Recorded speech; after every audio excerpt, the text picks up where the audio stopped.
अगर आपको रियलिटी में एक वर्म होल दिखे तो वो एक गोल स्फेरिकल शेप का लगेगा, कुछ एक ब्लैक होल की तरह।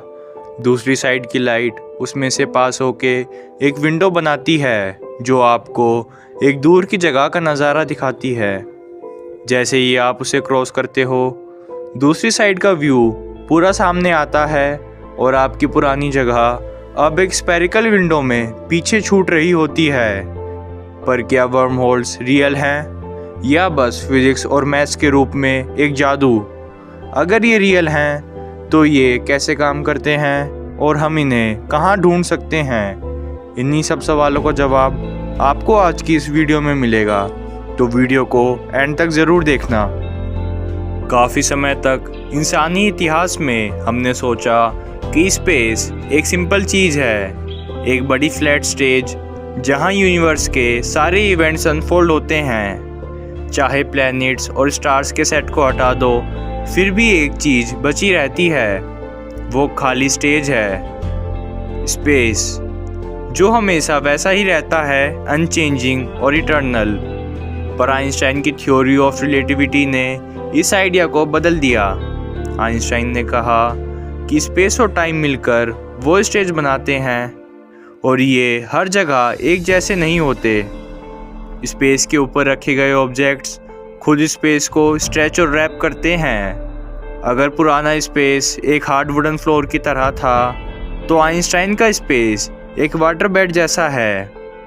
ये इलास्टिक स्पेस बेंड हो सकता है और शायद टियर और पैच भी हो सकता है, जिससे वर्म होल्स बनने के चांसेस जनरेट होते हैं।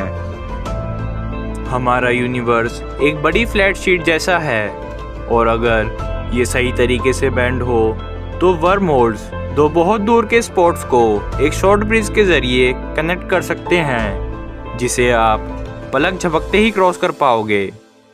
मतलब यूनिवर्स में ट्रैवल करना स्पीड ऑफ लाइट से भी फास्ट हो जाएगा। असलियत में ये कहना गलत होगा कि हम स्पीड ऑफ लाइट से भी फास्ट ट्रैवल कर पाएंगे, नहीं तो ऐसे में हम वर्म होल्स की एग्जिस्टेंस को प्रूव करने वाली थ्योरी को ही गलत ठहरा देंगे।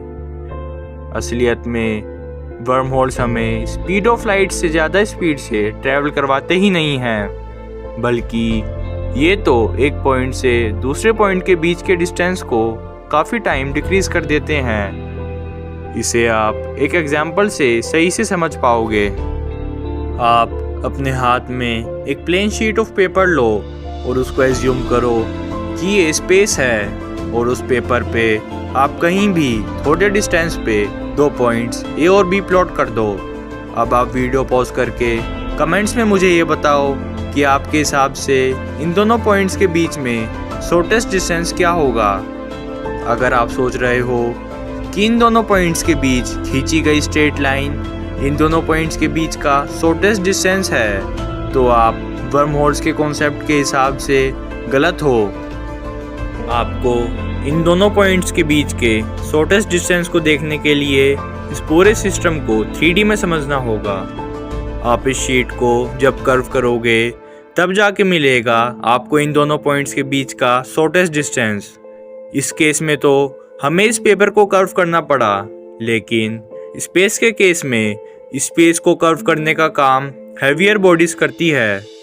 जिस बॉडी का जितना ज़्यादा मास, उस बॉडी की वजह से उतना डीप कर्व। आई होप कि आप सभी के दिमाग में इस एग्जाम्पल की वजह से वर्म होल्स की वर्किंग के बारे में थोड़ी थोड़ी पिक्चर तो क्लियर हुई होगी। तो वर्म होल्स कहाँ मिलेंगे? अभी के लिए सिर्फ पेपर पे। जनरल रिलेटिविटी कहती है कि ये पॉसिबल हो सकते हैं, पर इसका मतलब ये नहीं कि ये एग्जिस्ट करते हैं। जनरल रिलेटिविटी एक मैथमेटिकल थ्योरी है, इक्वेशंस का सेट जिसमें काफ़ी पॉसिबल आंसर्स हैं, पर हर मैथ्स इक्वेशन रियलिटी को डिस्क्राइब नहीं करती। फिर भी ये थ्योरेटिकली पॉसिबल हैं और इनके डिफरेंट टाइप्स हैं।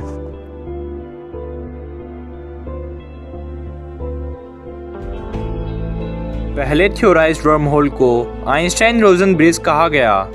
इन्होंने हर ब्लैक होल को एक पोर्टल की तरह डिस्क्राइब किया जो एक इनफाइनाइट पैरेलल यूनिवर्स तक ले जाता है। एम्प्टी स्पेस टाइम फ्लैट होता है पर ऑब्जेक्ट्स की वजह से कर्व्ड हो जाता है। अगर आप एक ऑब्जेक्ट को कंप्रेस करते हो तो स्पेस टाइम और ज़्यादा कर्व होता है। एक पॉइंट पे ये इतना रैप हो जाता है कि कोलैप्स करके एक ब्लैक होल बन जाता है। यहाँ एक वन वे बैरियर फॉर्म होता है इवेंट होराइजन, जिसमें कुछ भी जा सकता है पर वापस नहीं आ सकता। पर शायद यहाँ एक सिंगुलैरिटी ना हो। एक पॉसिबिलिटी है कि इवेंट होराइजन की दूसरी तरफ का यूनिवर्स हमारी यूनिवर्स की तरह हो, पर मिरर्ड एंड अपसाइड डाउन, जहाँ टाइम उल्टा चलता हो। हमारे यूनिवर्स में चीज़ें ब्लैक होल में गिरती है, पर पैरेलल यूनिवर्स में मिरर ब्लैक होल चीज़ें बाहर निकालता हो, एक बिग बैंग की तरह। ये वाइट होल कहलाता है।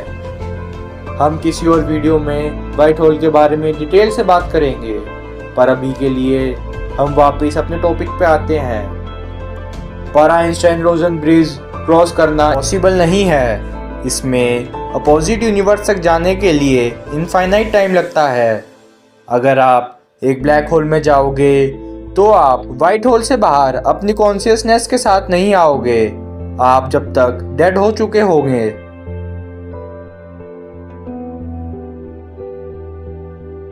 तो अगर हमें कॉस्मोस को ब्लिंक ऑफ एन आई में क्रॉस करना है तो हमें एक अलग टाइप का वर्म होल चाहिए, ट्रांसवर्सल वर्म होल।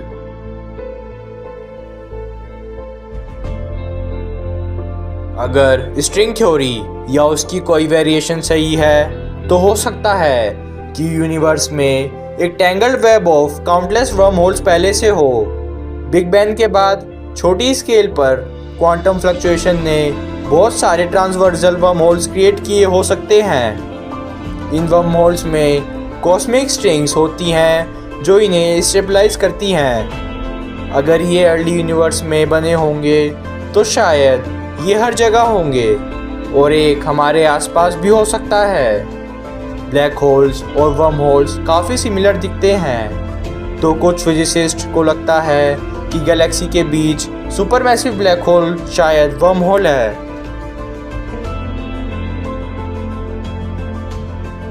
अगर हमें अपने वर्म होल्स बनाने हैं तो कुछ चीज़ें ज़रूरी हैं। पहला, वर्म होल दूर दूर तक कनेक्ट करे। दूसरा, इवेंट होराइजन ना हो जो टू वे ट्रैवल ब्लॉक करे।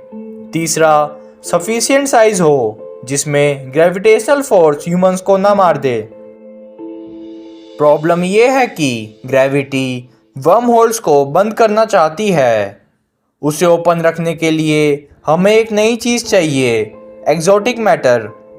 एक्सोटिक मैटर एक ऐसी चीज़ है जिसमें नेगेटिव मास होता है। नॉर्मल पॉजिटिव मास जैसे प्लैनेट्स और पीपल अट्रैक्ट करते हैं, पर नेगेटिव मास रिपेल करेगा। ये एंटी ग्रेविटी जैसा काम करेगा और वर्म होल्स को ओपन रखेगा। क्वांटम फ्लक्चुएशंस एक्सोटिक मैटर को क्रिएट करने में मदद कर सकती हैं। अगर हम वर्म होल्स को स्टेबलाइज कर पाए तो हम स्पेस टाइम को अपनी मर्जी से बेंड कर सकते हैं। पर वर्म होल्स की एक डार्क साइड भी है। एक वर्म होल ओपन करना यूनिवर्स के बेसिक लॉस को तोड़ सकता है, जैसे टाइम ट्रैवल पैराडॉक्सेस। इसलिए कुछ साइंटिस्ट कहते हैं कि शायद ये बन ही नहीं सकते और इनका एग्जिस्ट करना इम्पॉसिबल है। तो अभी के लिए वर्म होल्स सिर्फ हमारे दिलों में और इक्वेशंस में एग्जिस्ट करते हैं। अगर आपको ये वीडियो अच्छी लगी हो तो लाइक, शेयर और सब्सक्राइब करना ना भूलें। और हाँ, मुझे कमेंट्स में ये ज़रूर बताना कि आपको अगली वीडियो किस टॉपिक पे देखनी है। सो या दैट्स माय टाइम गाइज। मिलते हैं अगली वीडियो में। तब तक के लिए अपना ध्यान रखिए, मस्त रहिए, ज़बरदस्त रहिए। जय हिंद, जय भारत।